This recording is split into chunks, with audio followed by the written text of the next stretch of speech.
Ito po ay isa pang report na aking ginagawa upang malaman ng taong bayan kung ano na ang nangyayari tungkol sa mga flood control na kaso na naging iskandalo.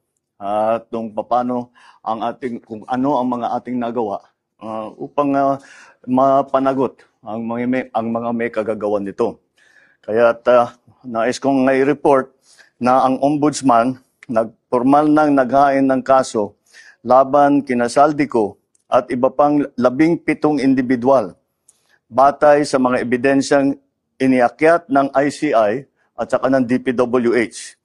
Hindi po ito haka-haka, hindi po ito kwento. Ito po ay tunay na ebidensya. At ito po, para hindi ko na babasahin, pero makikita naman ninyo sa phone ninyo, ito yung listahan ng may arrest warrant na. At ang susunod na hakbang, ay wala nang paligoy-ligoy pa, ang ating mga otoridad ay siyempre papatupad na nila itong mga arrest warrant na ito.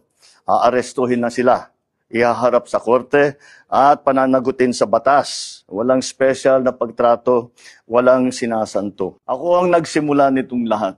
Ako ang magtatapos. Kaya't asahan po ninyo na wala pong tigil itong aming ginagawa. At kahit na parang napakatagal ang dumaan na panahon, ako'y nagpapasalamat sa pasensya ng ating mga kababayan. Ngunit nagbunga na ng resulta ang mga pasensya ninyo.